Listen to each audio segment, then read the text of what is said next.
So I'm back on this series where I take a reference shot and I try and recreate it as closely as I can. And I kind of wanted to take a second to talk about why I do that. I've found in learning Blender it's massively helpful to try and recreate other pieces of work that I really like, because it frees me up to focus on learning rather than creating. Because otherwise it feels a bit like trying to learn the piano by writing a song at the same time. Like, you're already trying to create something and then you're still like trying to learn the rules behind it as well. So this way it pushes me to learn the things that I don't already know how to do, because when I start with a blank project, I make the things that I already know how to make. So I found it's a really valuable tool, and I try and do this a couple of times a week, pulling stuff from ArtStation, Pinterest, Unsplash. So I have this big reference library of stuff that I like, and it's really brought my 3D modeling on a lot. So I think it's going to be a really good tutorial to just teach you a whole bunch of stuff in the same way that, the donut tutorial is brilliant, because it covers all the basics of texturing, modeling, lighting. In this one, we're going to do a bunch of stuff that you might never have needed to learn to do before. I kind of picked up some new stuff along the way in this. So we're going to do modeling, UV mapping, arrays, modifiers, all sorts of good stuff. And the end result looks cool. So I found this reference photo, and I think it's actually a real photo. I don't think this is CG. And it reminds me, I used to do a lot of this stuff. I used to work for a big online retailer, and as their art director, and we would do all sorts of interesting shots to try and make their products look more exciting.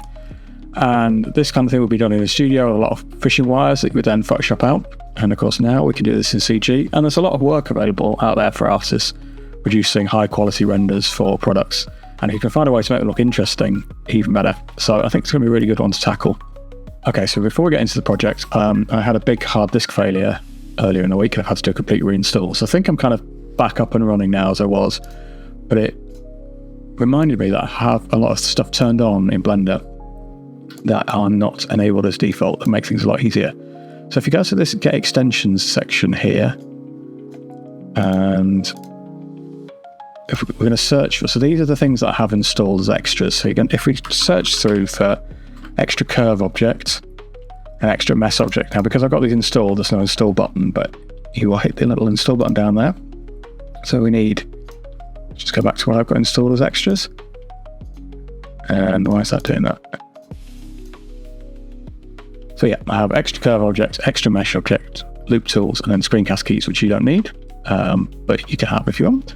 And then the other thing we need to turn on is Node Wrangler, which is in addons, and that should be installed as default, but it might not be enabled. So once you've got all of those in place, and if you're finding that when I'm adding things like a single vert or a spiral, you're not seeing them, that's the reason. So just check that you've got everything turned on. Okay, so we're going to start by deleting everything. So A and then X to delete. And then we're going to make this curve shape to start with. So we're going to do that by adding a single vert in. So mesh, single vert. So this is one of the extras that we added in. Okay. And then we're going to flip to the side view.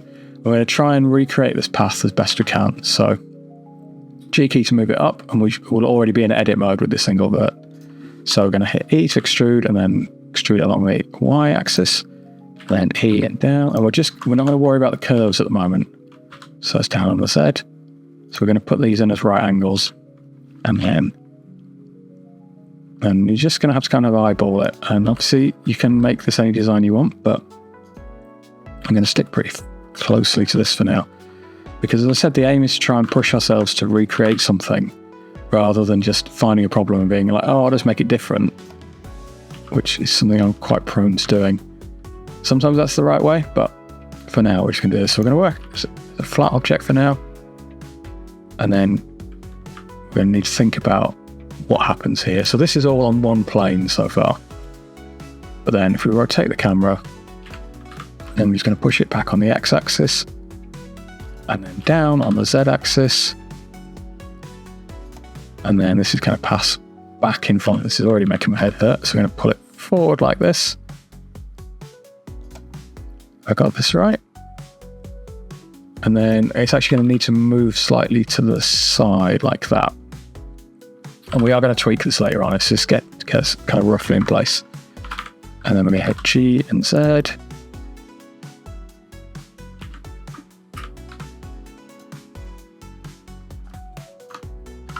I'm just going to select both of these, that's all three of these. Move it along.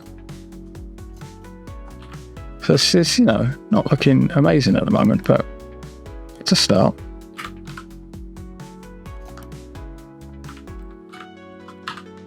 Okay, so we've got something like that. And I think that's kind of following the path. We might need to just move these out a little bit, maybe. So the next thing I want to do is I want to just go around and we're going to curve these. And these curves look pretty consistent right angles. So I think we can select all of these. Before I do that, what I'm actually going to do is hit Control and A and apply the scale, which I don't think is that important here, but it should just mean that our bevels are. Let's just do these ones to start with, and let's pick up this one as well. And these ones. So I'm just going to ignore these for now.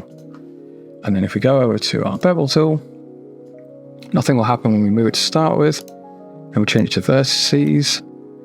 And you can see we've got some craziness going on there. But let's set it to like this. So we just want those kind of as close as we can get. And then we're going to bump the segments up to 2, I think. I think that should do the job. We might want to tweak these a little bit by hand now. So I'm just going to select these two and merge at center. And I'm actually just going to scale these on the Y so that we got. And then also on the X. And we'll be tweaking these later on, but it's just to kind of get basic shaping. And then we're going to tackle these ones here. I think this needs to be a tighter curve. So back to vertices. And we'll pull that back.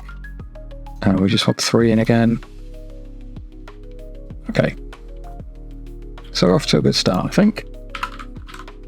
I'm actually just going to select everything and scale it up a bit, because I find working in a bigger scale can solve a lot of problems later on. So we're now going to turn this into a curve object. Let's just bring this over a little bit so it can look a bit long. So we're going to right click on it and then convert to curve. And nothing's going to change to start with. So we're going to tab in and then we're going to right click and we're going to choose set spline type to Bezier. And as you can see, we've now got these kind of curves where we can manipulate these much better. So we're going to select everything, set the handle type to automatic, and now we've got a softer kind of curve. And it's looking a little bit scruffy in places, so we're just going to go in and fix any errors that we've got so we can pick up these edges. And we just want to kind of make a nice smooth set of curves. Now we could absolutely have gone in and just made a Bezier curve to start with. But if you ever tried using Blender to do curves, it can be an absolute nightmare. And sometimes it's just easier to start with a spline, to start with a mesh and a single vertex, and then tidy up your curve afterwards. So I'd like these to be a bit flatter. And you want to make it with as minimum set of points as you can. So I find 3's optimum because it gives you much smoother. First thing, can we set this handle to... No, we want to keep it automatic. Let's not make things complicated. Okay, I think for now, that's probably good enough. It's just kind of straightening these edges off where you can. But we're going to fix as we go. And actually, I want to fix this one. It's not as straight as I'd like, so I'm going to just flip into the side view.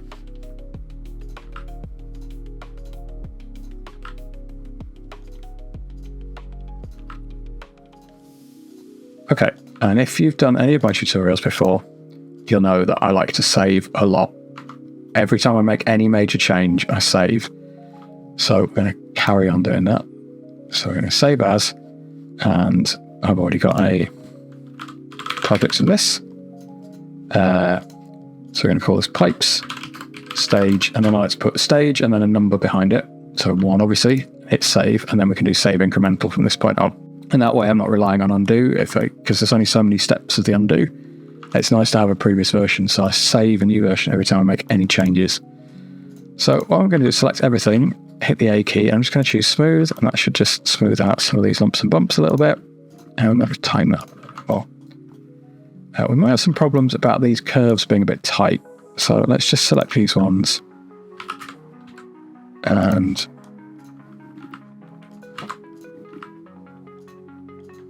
if you hear any weird snuffling noises, my puppy Eddie has decided to come and say hi again. He always waits until I've started recording. Okay, so we've got our curve, and then we're going to go down to the right hand side and choose the data section, expand out the geometries tab, and then if we look in this bevel section, keep everything as it is.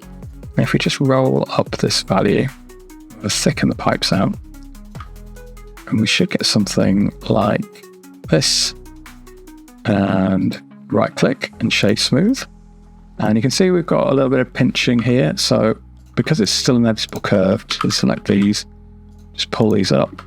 I think pulling this away on this axis. And we just need to keep going up.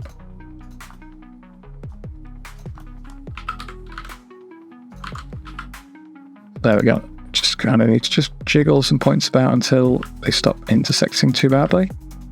And again, it's not the end of the world because this is actually going to be a covered section.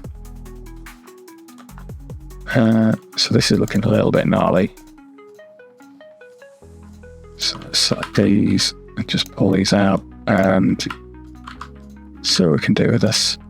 So I'm just selecting points and moving until I'm not going to stress too much about these because, as I say, it's actually completely covered. But it's good practice to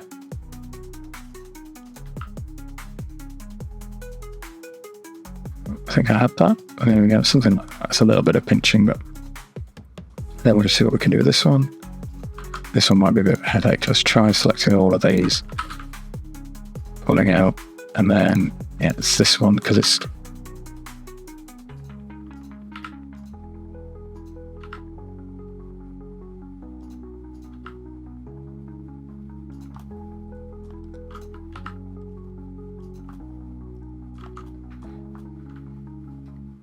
okay, not ideal, but I think we can get away with that. And then we're just going to finish off by applying a subdivision surface.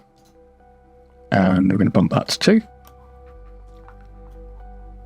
Okay, so we've got our pipe structure, and we can really tweak this now. So we can see, maybe you want these sections to be, if you look at the reference, this is actually kind of touching here. So, and if you've got bumps where you don't want them, you can just keep tweaking the design. Let's bring this back in. So this is why I like everything to be non-destructive if I can. Cool. So what we're going to do now is, I don't love this transition actually. So let's just select these. And I think if I hit Shift H now, we can just edit these ones. And let's just pick up this. It's a little bit hard to see. I'm just going to straighten that edge out a little bit, because it's a little bit too bendy for my taste.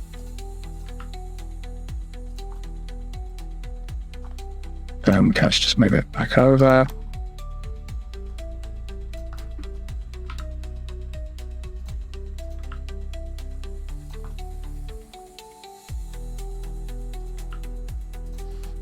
So just tweaking as we go to get the design looking how you want.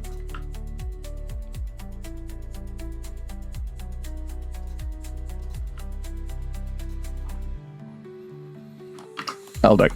Okay, so this is the point where it's probably useful to set up our camera as well, because we're going to try and recreate the shot, and we'll work out what does and doesn't need to be modeled that way. So Shift and A, camera, and then I prefer to work this way. So turn on my camera mode, and then go View, Camera to View, and then we can zoom out. It's always super zoomed in, and we're actually not that far off to start with, so something like that.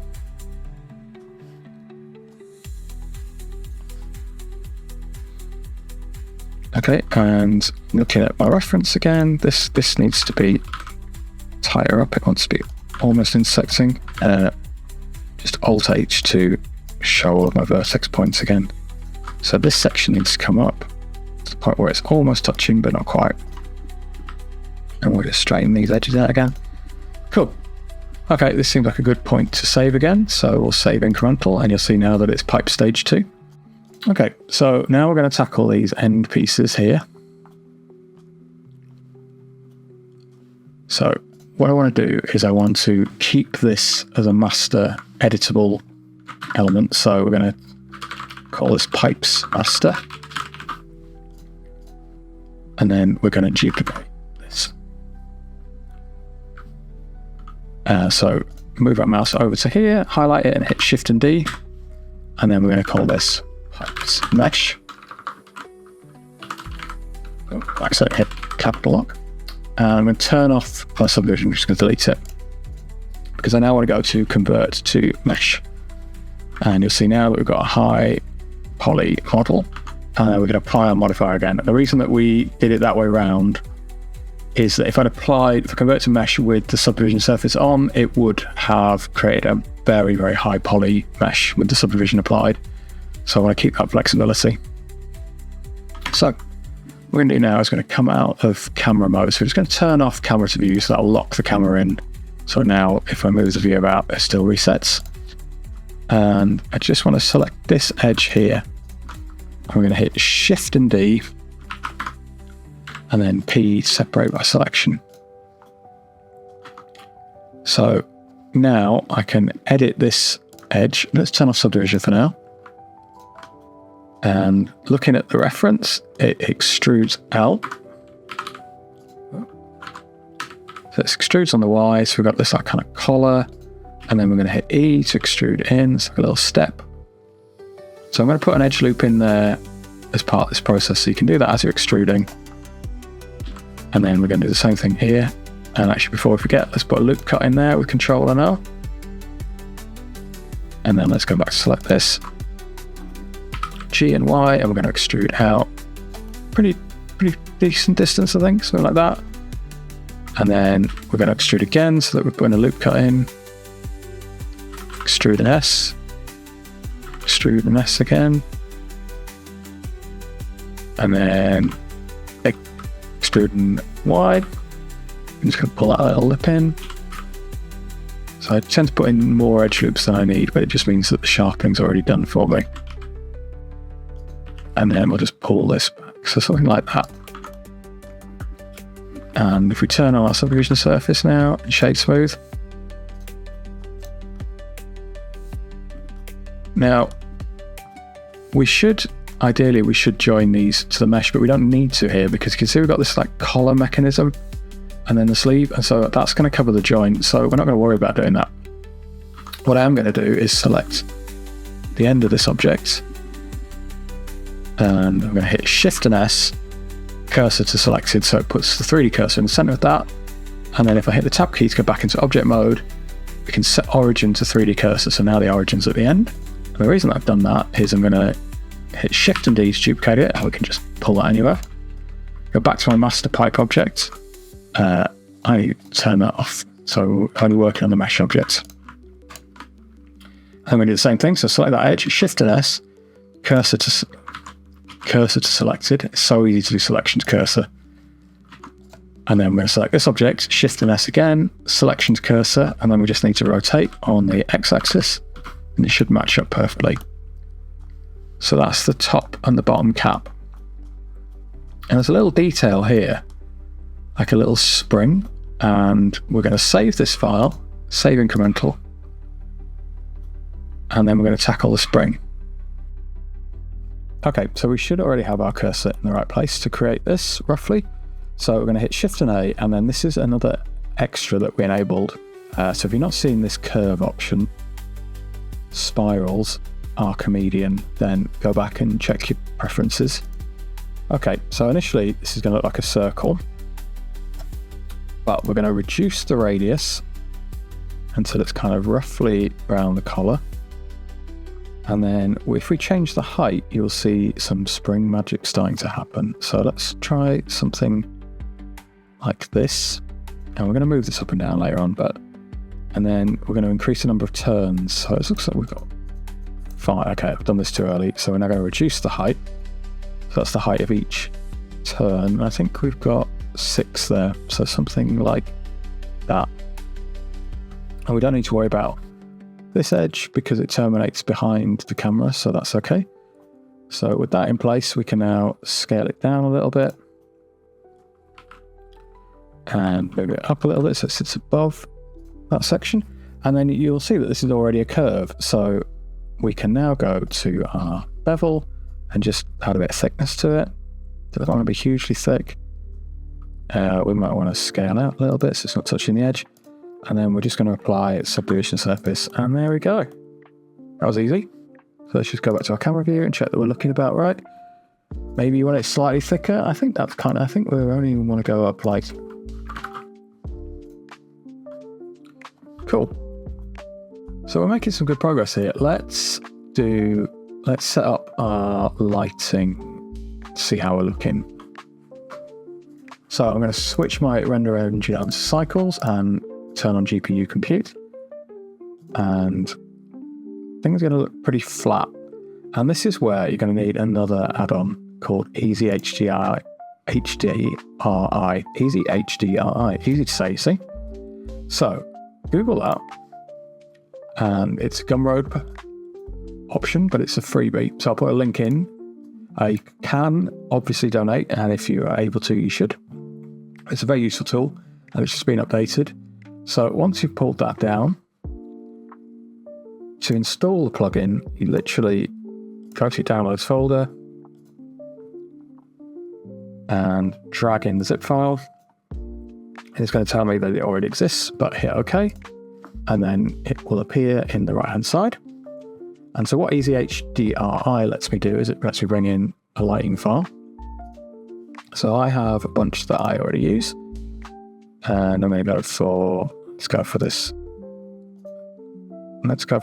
large airport. If you don't have any HDRIs, Google will help you there. But Polyhaven is a great place to look at. Again, I will link to that. So we just need to hit create world nodes.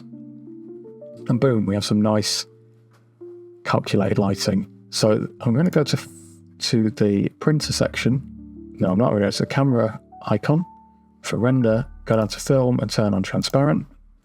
And that's just going to leave me my objects and not the HDRI visible. So I'm just going to hit Shift and S, cursor to world origin.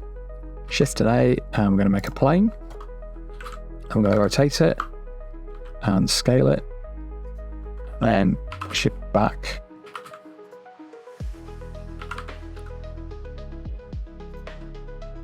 And scale it out, and then we're going to make a new material, and we're just going to make this grey, light grey. So we're going to lift that, maybe put a bit of blue into it. We'll be tweaking all of these materials later on, but it's kind of get us into the right ballpark and to kind of get a sense of what we're working on. I'm just going to put some placeholder materials in here, so we're going to put in shiny nickel. Make it fully metallic. Put a bit of grayness in, bring your roughness down. Something like that. And then we're going to select both of these objects and then select the main pipe last, hit Control and L, link materials, and then copy that over. And then we'll just select this one and we'll call it gold nickel. And let's give it a kind of yellowy hue and bring the metallic up. And I think this is quite a lot rougher. So maybe wants a little bit of orange in there. And again, like, you don't have to worry about, it's up to you how closely you want to mirror something, mirror your reference. But no, it's definitely more yellow than orange, isn't it? It's not that yellow, so we're just going to bring down saturation. That'll do for now. Cool. So we've got the basic pipe thing, and you can't really see it, but this is like a fabric material that has holes in it. So that's why we wanted to create this object and material underneath, even though we're not going to see a lot of it. So this looked kind of intimidating to make at the start, but I found a really easy way to do it. So we're going to save this scene, save incremental, and then we're going to get into that. So this is the kind of job that in the past would have driven me up the wall. I would have tried all sorts of strange ways of tackling this, like trying to extrude out faces from the geometry. What we're actually going to do is we're going to make it pretty much like it would in real life. We're going to make a long tube, flat, and then we're going to make it follow the path of the pipe. Now, there's a really easy way of doing this, but I have done a lot of trial and error to get to this point. For some reason, this particular modifier causes me loads of headaches, but I think we've got a decent system now. So I'm going to go back into work viewport shading, And I want to turn off, I'm going to turn off everything, I think, for now, just for speed. And then we're just going to turn back on Pipes Master, select it, and then hit Shift and D to duplicate. And then we're going to turn this off, and we're going to call this one Pipes Curve. And then we're just going to go back into our data section and just turn the depth down to 0. So we've just got the path again. And then making sure the cursor is in the world origin. And if it's not, go to Shift S, cursor to world origin. If you don't do this part, it's going to cause you a lot of headaches later on. What we're going to do is going to make a circle. And I think we can work with like 16 should be fine. We're just going to come out of our camera view. We don't need to be zoomed in like this. So we're going to guess for now. Rotate it onto this. So we want it sat on these axes like here at this size. And we're just going to tab in, hit E and extrude on the Y axis to something like this. And then we're going to put a loop cut in the center, bevel it. And then we're just going to hit S to scale it. And then I actually think I made this too big, so let's scale it like this. And then we're going to put another loop cut on each side. Select both of those, scale it back down again to get something like this. And if we apply our subsurface and shade smooth, we get something that looks like this. So maybe we just want to sharpen this edge up a little bit more, so we can put a loop cut in the center, bevel it again. So we get something a bit more mechanical looking. And we can do the same thing here, so we just put a loop cut in and pull it down. And a loop cut there, so you get something more like that. And what we're going to do now is we're going to apply an array modifier to this. So add modifier, search array, and we want it on, I think it's going to be the Z axis here, so it's set up as 1.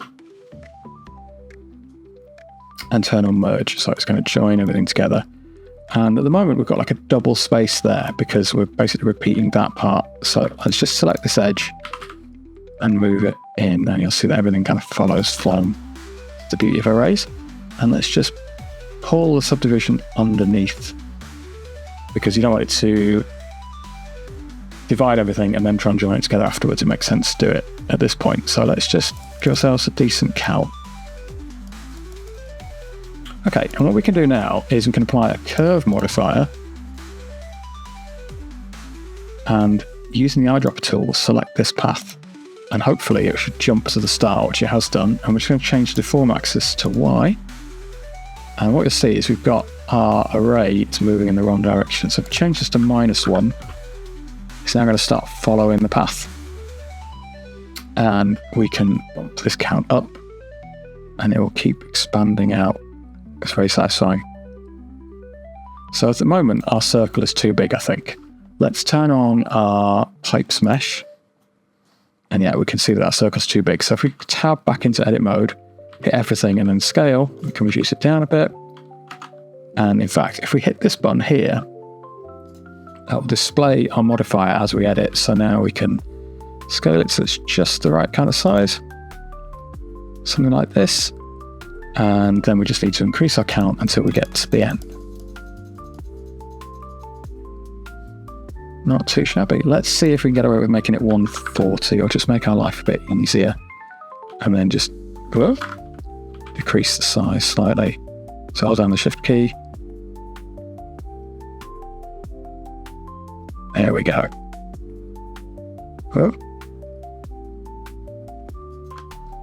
That'll do for us, I think.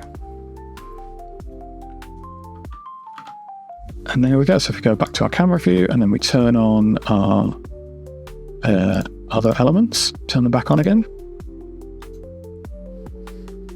So there we go. We're looking pretty close. And let's just turn on our lighting. Take a moment to kind of appreciate the work we've done here. It's maybe still a little bit big compared to the column mode. So let's just go back into edit mode. And we'll just turn off subdivision for a second, because it will just make it easier to make it much faster to work. So we can actually come down quite a bit until it's... And what we can also do is, if you hit the G key and then move on the Y axis, we can move it along. So there we go. We actually want it to be in that space there. And we'll just increase our count until it's at the other end, similar sort of space. And let's just check we're not clipping through the geometry. So maybe we just need to come up very slightly. something like that. A bit of fine tuning to get to where we want. Turn on our subdivision. Let's have a look at everything. Nice. So you know what we're going to do next. We're going to hit File and we're going to hit Save. And I actually went to hit Save Incremental. So I've actually just overwritten my last version, but seeing as I like how we're looking, I'm not going to stress too much about that. Okay, so now we're going to tackle this material. And as I said before, it's kind of got little holes cut through it. What I think we're going to do before we get too far down the road with this is to go back into our shading mode. And we're probably going to have to do a couple of passes of this, but let's start by, just for now, we'll turn off everything. So we've just got our original object, and I want to put a loop cut in the top and the bottom. Not a loop cut. I want to select this edge, and I want to select the matching edge at the bottom. So Alt Shift on both of those, and then we're going to right click and we're going to choose Mark Seam. And then we're going to go into UV editing, and I'll just move our reference out of the way. And UV editing is going to turn back on everything, but that's okay. We don't have to worry about that. So we're going to hit Alt, hit the A key to select everything, UV Unwrap angle based, and it's now split our object out so that we've got two relatively flat surfaces to work on. So now if we go back into layout, we can look at making a material for this. So let's just turn everything back on again. The reason I did that is that it's now UV unwrapped the object across everything. And at the moment that will be perfect for what we need. We're going to tweak this later on, but we're going to hit the shading tab, and we're just going to use the backspace key to get back to this view. Okay, so we're going to make a new material for this. Let's call it pipe sleeve. And what we need to do is make like a grid pattern and use the alpha so that it's making holes in everything. So this will make more sense as we do it. We're going to go Shift and A, search, and we're going to choose brick texture. And then because we've got the node wrangler turned on, we can hit Control and Shift, and it's going to preview what's going on there. So at the moment, there's a lot of craziness going on there. The first thing we need to do is hit Control and T to turn on our mapping, and we'll get it mapped to our UV. There we go, we're already starting to look better. So what we can do with the brick texture is we can set both of these to white and play with the size of the mortar, and we can create this kind of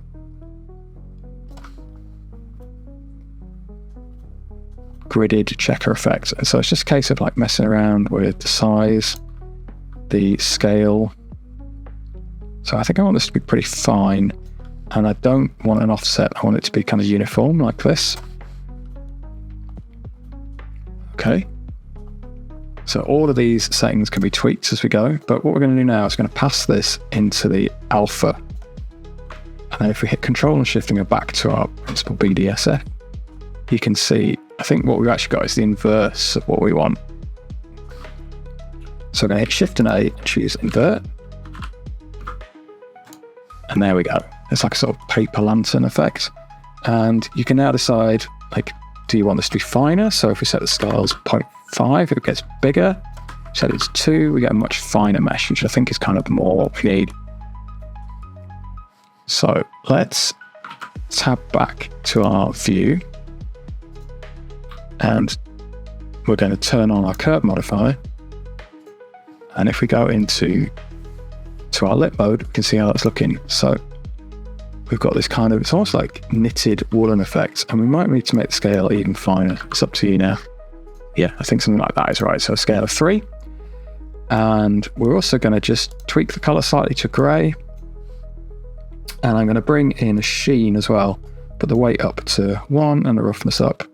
And we can also just tweak the color a little bit in there. So there we go. It's nice and easy making that material. And if we go into layout mode and have a look, I'm in solo mode there. There we go. Everything's looking really nice. And maybe you want to increase the scale even more. I actually like that level because you can kind of see some of the pipe coming through. But if you wanted to make it an even finer knit,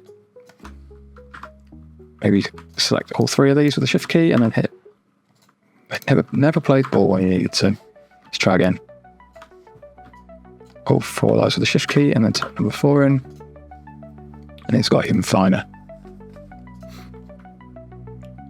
So it's up to you to decide how you want that to look.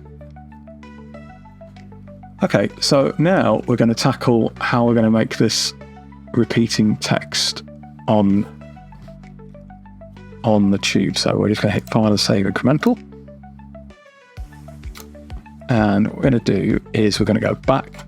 We're going to turn off camera mode. We're going to go back into shaded, and we're just going to work on what we have. So let's turn off subdivision. Let's turn off curve. And the easiest way to do this would be to divide this into sections that are pre-made. So we've got a count of 142. Can we divide that by 10? We get 14. Perfect. So I don't think that's quite right maths. I think it's rounded down, but that should give us close enough. So we're going to have a section of 14. And your numbers might be a bit different for this depending on the scale that you've gone for. So we're going to apply this array. And now if we add our modifier again and choose array, push this back up to the top, make that -1 again, make sure that your X factor is off, turn on merge, and then we want to duplicate it 10 times. If we go back to our finished scene and we turn on our curve, nothing should really have changed other than it's a little bit shy now, it's a little bit short, so we might need a workaround for that at the end. I don't think we can do any, no, can't do any crazy half dimension thing. Just a little bit of scaling might be enough to bring this towards the end. Yeah, there we go. So we're just going to scale everything. Cool. So now if we go into our tab to edit mode, and we're just going to turn these off again. We're actually going to turn off array for now. So we've already got our seam running from top to bottom. We want to unwrap this again. So go back into UV editing mode, hit H select everything, UV angle based. So now we've got 2 sections. So you can see it looks a bit wibbly. And what we need to do is try and straighten this out a bit so we can work with something flatter and smoother.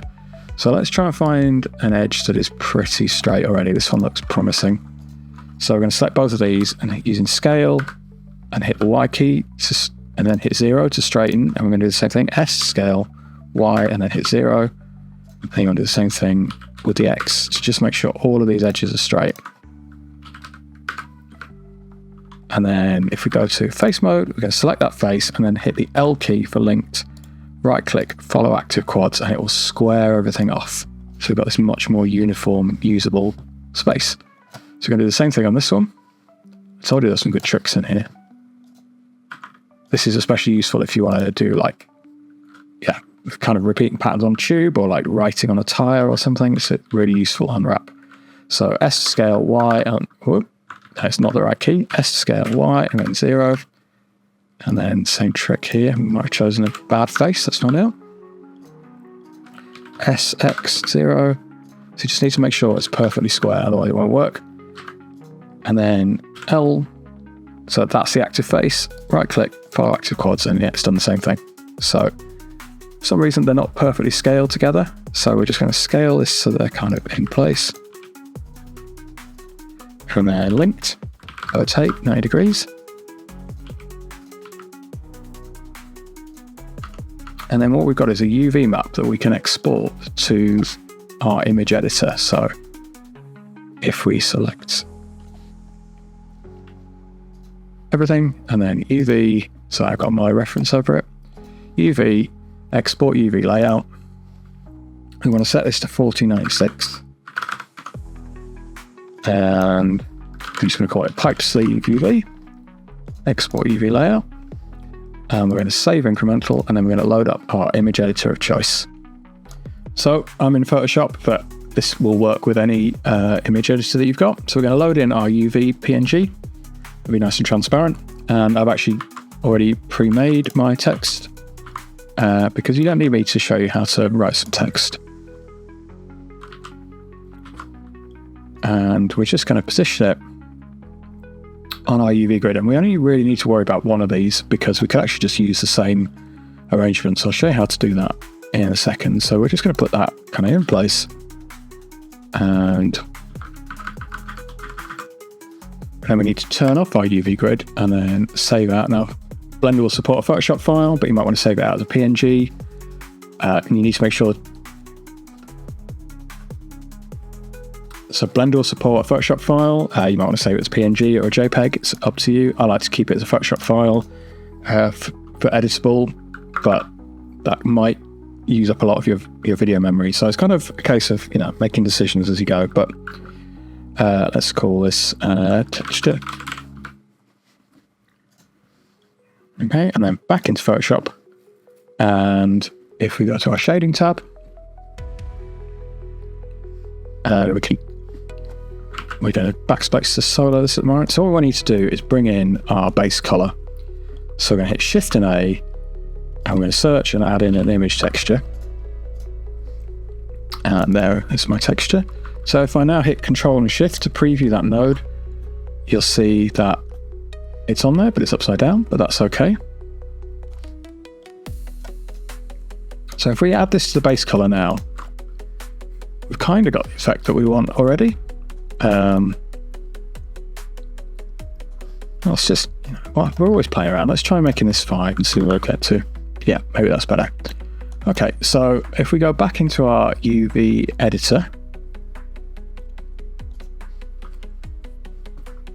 and if we just solo this object and turn on shading mode again, so we can see that that's upside down, so that's an easy fix. We're going to select one of the vertices on here and hit linked, and then if we rotate it 108 degrees, that's now the right way. And then also if we select this one and pull this on top of the other object, the other UV map, it's going to use the same data. So now we've done both sides of the tube. So we can go back into our layout mode, unsolo our objects, turn on all of our modifiers again, and stop.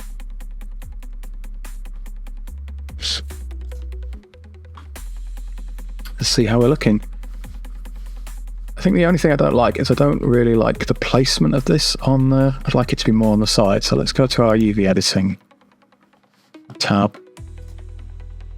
And if we pick all of these up, if we drag a box on both ends, slide with a G, and then move up, we should be able to position them into a better place like this.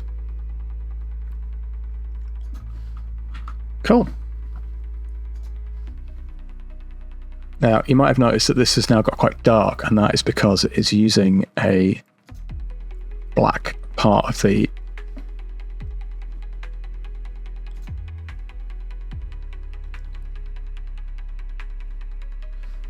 So now you've noticed this has got dark, and that is because it's using the black part of the background. So there's two ways we could fix that. We could either go into Photoshop and stop it being a transparent object anymore. So we're going to put a white layer behind and then hit save. And if we go back into Photoshop, into Blender now, and bring in our file, go back into our layout view, we've now gone to this kind of white color. Everything else looking good.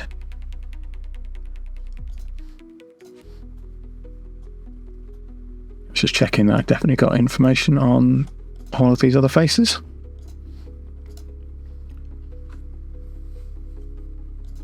Still not really sure if I've got the spacing on there. I'm just going to keep tweaking this until I'm happy. Yeah, we're looking at like an 8 maybe.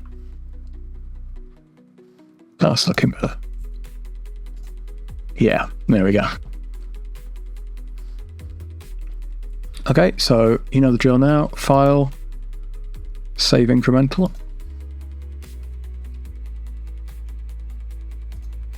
And we've just got one section left to tackle, and annoyingly, it's probably the most labor intensive, and that is to make this band that runs around this little clasp. And we're also going to look at the materials. So let's do the materials last, and let's have a look at this clasp first. So I'm going to go back into our viewport. Let's just turn off our plane because it doesn't help having that on. So what we're going to do is we're going to take this edge and we're going to duplicate it and then hit P to separate, and then I'm going to solo this. I want to move the location, the origin. It'll just make things easier later on. So if we look at this, it's kind of, it loops around on itself. So if we go into edit mode, let's turn this, we can stay as we are at the moment as a mesh, and we want to delete. What do we want to do? How are we going to make this? So this is where you encounter interesting decisions. So let's say we're going to take these four, duplicate them with Shift and D, and we're going to slide them away. And then we're going to scale them up from this bottom vertex. So we're going to hit the period key, full stop key, and we're going to choose active element. And then we're going to scale up on the Z. So it's more like this. And then we have to think about how this shape works, because this wraps around and then it joins again. So this is one full circle, but then it needs to break. So let's say let's take this section here, hit Shift and D, and then move over. And I'm going to delete this edge, and we're going to merge at last. And then we're going to join these faces together as well. And then I think I'm just going to select everything and scale it in a bit on there.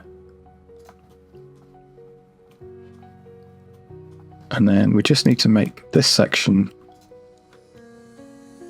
a little bit smaller. So trying to make a kind of spiral. Apologies for this being a little bit confusing. It's a difficult shape. It's one where you start to think about it and you're like, how does that actually work? So we're just going to keep selecting these faces, Control Shift, work our way around, and just scale it in a little bit. So we've got a kind of spiral now. And then we're going to right click on this. Let's just bring it over to the center, zoom in a little bit. Going to right click, and we're going to convert to a curve.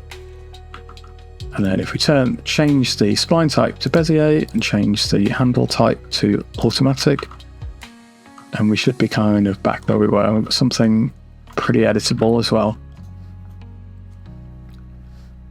Let's just have a look from the side view, see if we've got any crazy shapes going on. I think this will kind of big. I might want to...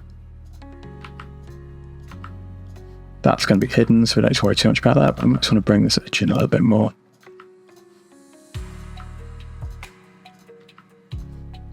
And then I want this to have more of a kick out at the top.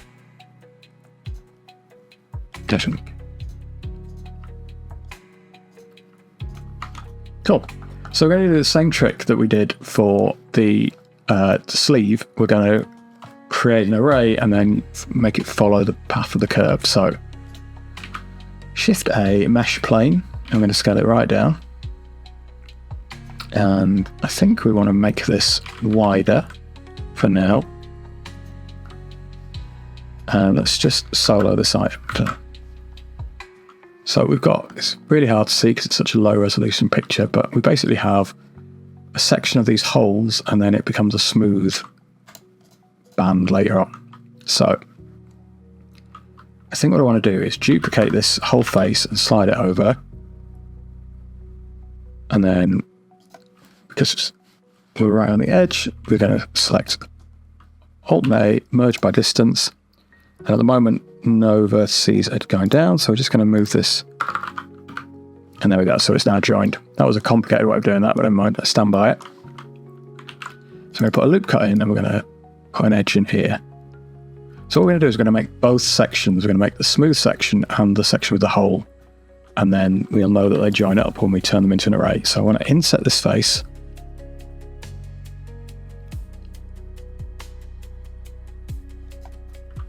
And I'll scale it like this. And then I'll insert it again. And then delete the face. And so now if we apply a subdivision surface, at the moment everything's getting really pinched. So we're going to put a cut in there and a cut in there, and then bevel it, and that should solve that problem. And I think for the size and scale, I can live with these curves, but let's put in a loop cut anyway, so a loop cut in here and here, select both, bevel out, and that sharpens our edge up. So what we're going to do now is we're going to select this edge, and we're going to hit P on those faces, separate, and let's just move this out of the way for now.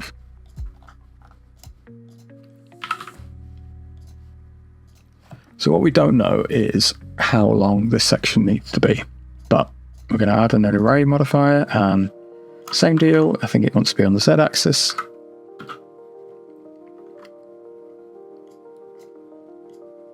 And why is that not moved at all? Something strange going on here. So it counts 10, let's say that's 0. So if I move it on the x-axis, it moves like that. Okay, it wants to be on the y-axis. I guess it's because it's so thin, you couldn't see anything on the z. That's why I was getting confused. Okay, and then we just want to, so it needs to be set to 1, and we want to turn on merge. And there we go, we've got this section here. And maybe it's a bit thick, so we could just scale it down like that. That's looking closer.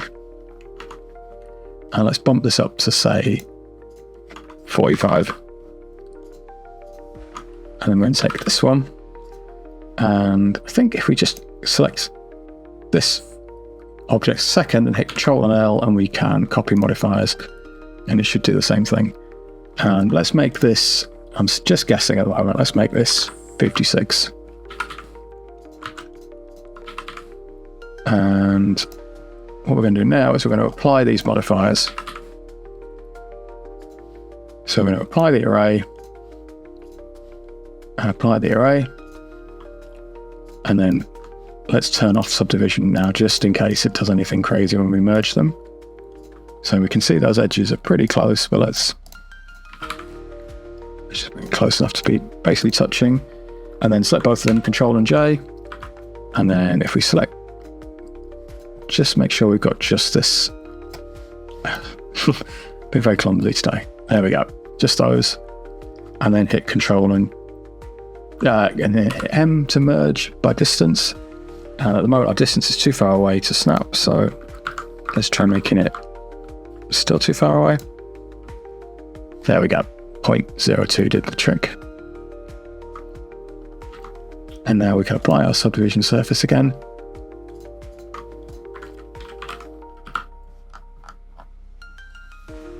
Cool.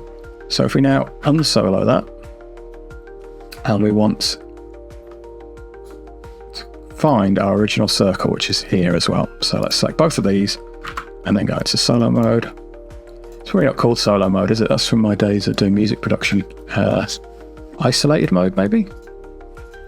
Okay, so we're going to have the same problem as before, I think. Things get a bit funky, but let's add in our curve modifier. And we're going to apply it like so. Let's change the deform axis. Okay, so that's kind of doing what we want, but it's obviously on the wrong rotation. So if we select all of these and then rotate 90, there we go. That does the trick for us.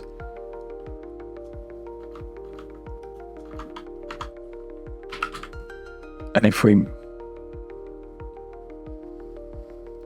So the only thing that is wrong is that I want this section to be on the top part. So if we rotate the whole thing 180 degrees, and then we're ready to move.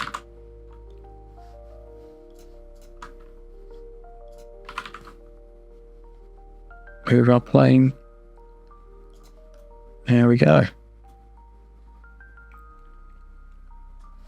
So we've made our detail section there, and one thing to note is that we're going to move this into place, but we need to make sure we've got both of those objects selected, otherwise weird things are going to happen. So we're going to go out of isolate mode, and let's bring this up to here, and we're going to have to do this by eye, unfortunately. Well, it turns out we've got our circle pretty close because we used that as the original starting geometry, so we shouldn't be too far out. And we just want to clamp it over this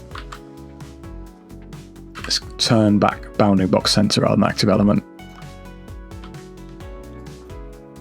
And there's going to be a little bit back and forth as we get this into place, like maybe there. Switch to our camera view, and then we can apply the same material. So we're going to select that part of the pipe second, hit Ctrl and L, link materials, and let's just go into our shading view, into our plane, and see how we're looking. So it's a little bit hard to see, but let's just zoom in so that we can see it better. Hopefully you've got a faster computer than mine. There we go, we've made this nice ratchet strap type detail. It's just intersecting a little bit there, so we're just going to move it over the side B. There we go. I think that will do the job for us. So we now have this kind of ratchet element to put on, which we have very little that we can make out, but we're going to freestyle it using techniques from one of my previous videos. So you probably know what you're in for now, but the first thing we're going to do is set your incremental, and then we're going to tackle that shape.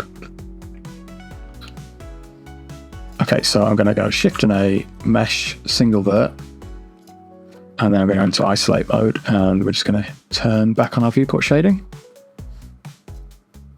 So from this side view, I want to move it away, and I have no idea what this shape is really, but so we're just going to extrude out some geometry and make something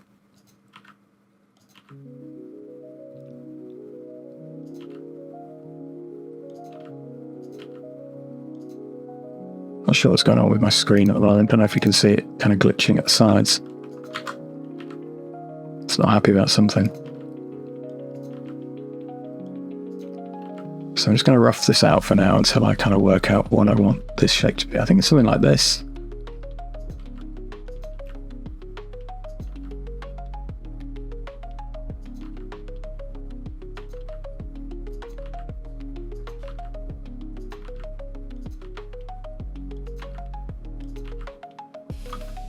Then we're just going to connect these together at the end and select these, scale up. So I don't know if this is the right shape, but it will do the job for what we need, I think. We just need a little detail in there that looks interesting. So what I'm going to do now is I'm going to select all of these edges. I think I'd actually just want this to be a bit sharper. So let's select all of these, scale on the Y, on the X even, because I'm viewing from this side.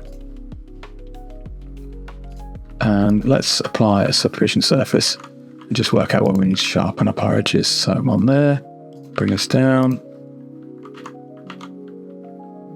I think I'd like this to be a little bit less soft in this middle section.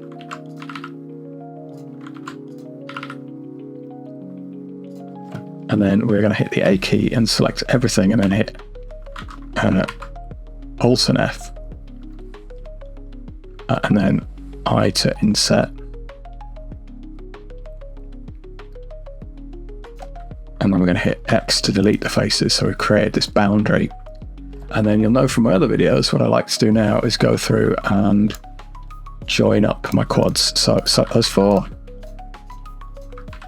And if there isn't a direct quad, we can make one, put an edge in there, and that gives us something like this. So we're just going to go through and connect up the faces where we can.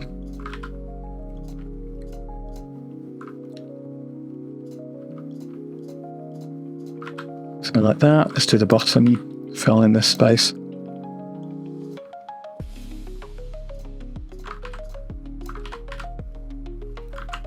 Another loop cut in here because we've got a nice flat edge, so we can make as much geometry as we need here. And we can just keep creating quads as we go. Let's have a look at how this edge might. These are all going to be quads, nice and simple.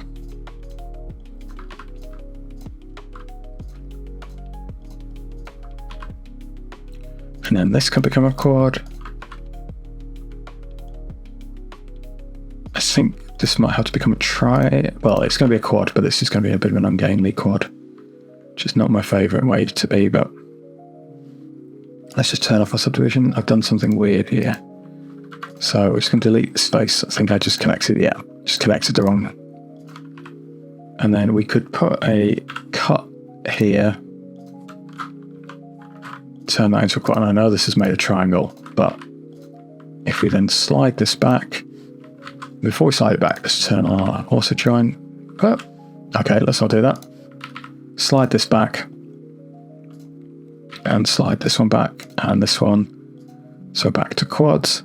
And then we're maybe going to do the same thing here. Do we need this edge? Let's factor in. So we've got a quad there and a quad there, and we just need to work out what to do with this edge, but I think we can slide these back and they become quads again. Got quads everywhere now, and just need to select everything and merge by distance. And my distance is set to some kind of crazy.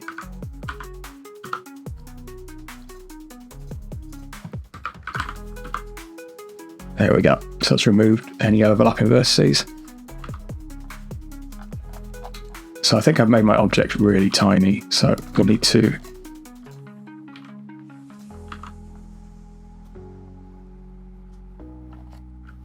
keep scaling up. This does happen quite a bit, where you've made a single vertice and then zoomed in on it. That's causing me all sorts of problems. So there we go, I've got something much bigger to work on now. So let's turn back on our subdivision surface. Everything should be smoothing nicely. And then we can extrude along the Y. Something like that. And sharpen up these edges. And then we're going to select this section here. And I want to extrude again on the Y. So let's put an edge in here, and an edge in here. Maybe a bit further along. And then we're going to Shift and S, cursor to selected. Object, set origin to 3D cursor. And just checking that I haven't got a foot. Let's delete these faces. Yeah, that's better. And then we're going to add in our mirror. And we want it to be on the Y-axis and clipping turned on. So we kind of got this shape now. And let's just see if there's any edges that need thickening up. Like maybe this is too thick, but I think it works. But it's going to be so tiny. So let's put in again, like I really don't know what shape this needs to be. So we're just going to make something up that looks interesting. So we'll just cursor to selected and then shift mesh circle, scale it down, tap on the Y, pull it out, and then let's extrude to about here. We don't know where the mirror point is yet, so I think we should be able to mirror this on our other objects. So if we use the eyedropper, and then set to Y. And then with clipping turned on, we can push these two edges together. And I just want to add a bit of detail here, so we'll extrude scale.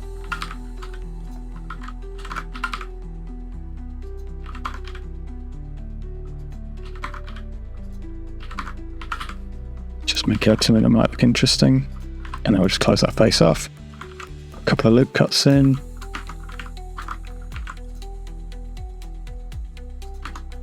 And then what I'm going to do is I'm going to select these faces here.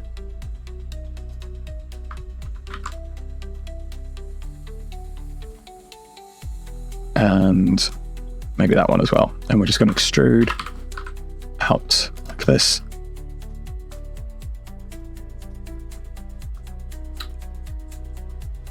So let's just scale in so they're not crashing into the edge.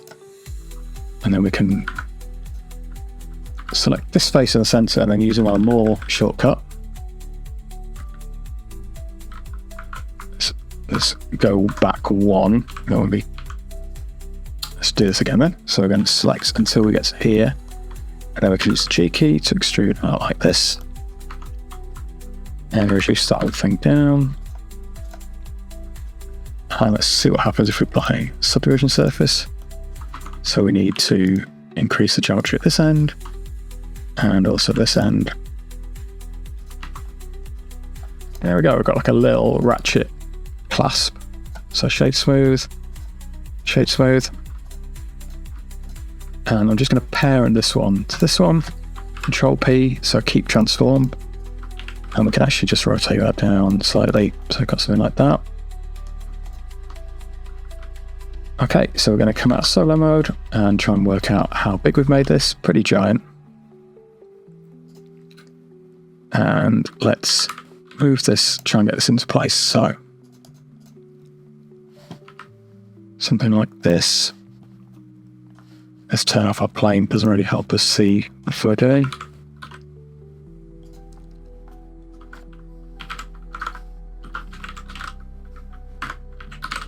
We're just going to rotate it until it's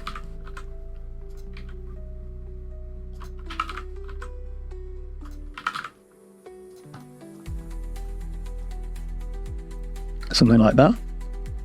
And we're just going to select both of these objects and then link our material. I've just noticed this is looking quite faceted. So I think if I pull this underneath the curve and then shape smooth, there we go. I should sort that out. So we just want to duplicate this object and we're going to take the whole lot over now to go on this side. So we need to make sure we've got that curve selected and that, and then Shift and D and duplicate. And let's go over the head to start with. I want to rotate 90 degrees.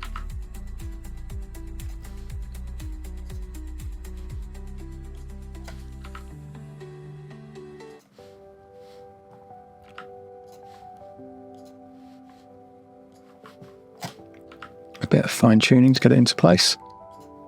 And let's see how that looks on camera. So you can see that we've got like a trick edge going out the back that we don't.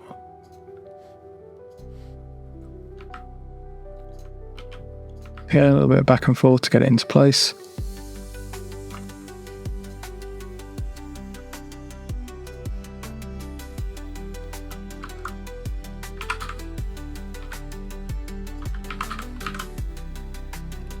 Back a bit. I'm just trying to make sure that it's sitting naturally.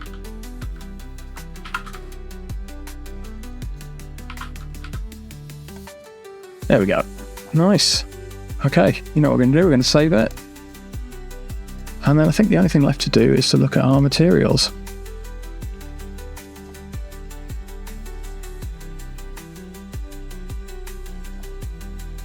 So, home stretch now. Let's get our final bit of materials work done. I don't think we're too far off with this actually.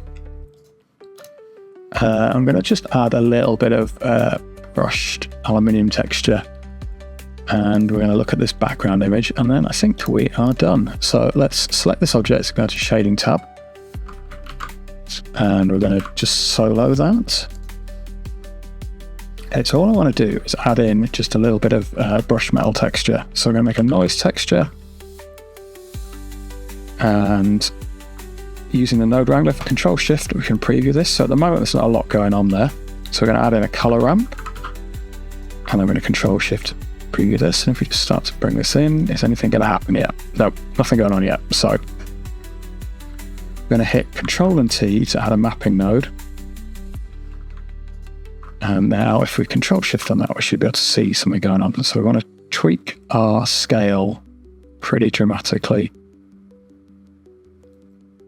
Something like this. And we're going to bring up the detail and bring up the roughness. And then we're going to take our scale and we're going to stretch it out massively on the Z-axis so we get something like this. I'll tweak the Y as well. So we get a kind of rough brush metal texture. And we don't want that to be fully black. Let's put it grey like here. And then if we plug this into the roughness section, and preview our node there, we've got a kind of rough brushed metal texture. Very simple.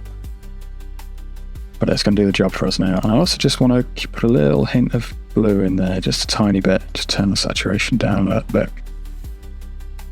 Should make a more natural shade. So let's preview everything.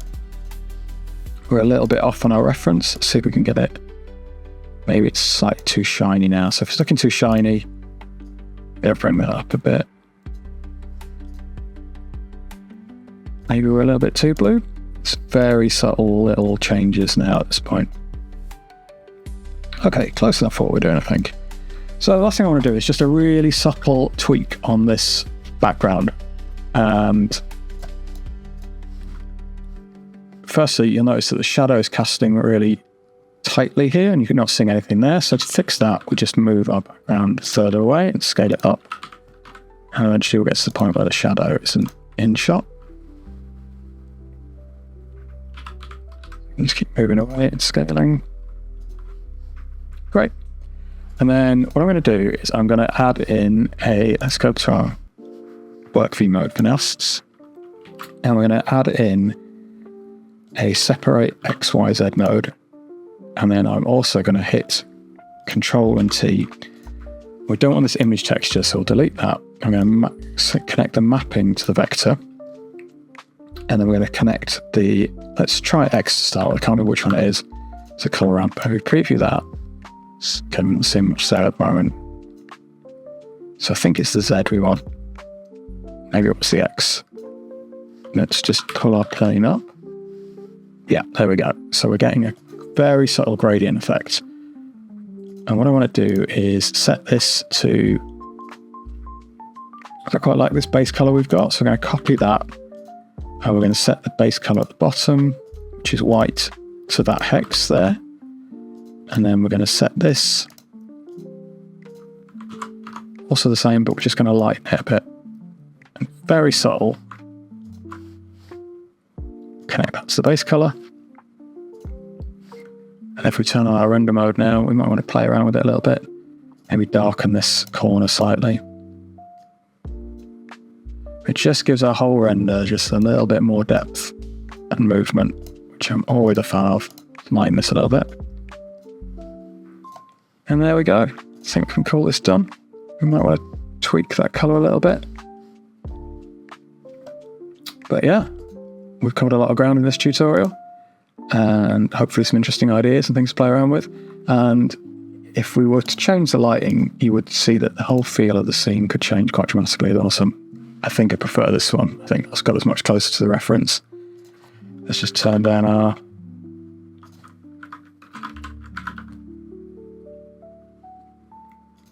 There we go. So we're going to save that, and I'll see you in the next lesson. And if you enjoyed the video, if you found anything useful, it'd be great if you could leave a comment telling me what you learned from the video. Give me a like, give me a thumbs up, give me a subscribe. We're moving along. I'm really enjoying working on this channel. You know, I'm never going to be the world's biggest YouTuber, but it's always satisfying to see your results. Okay, catch you in the next lesson.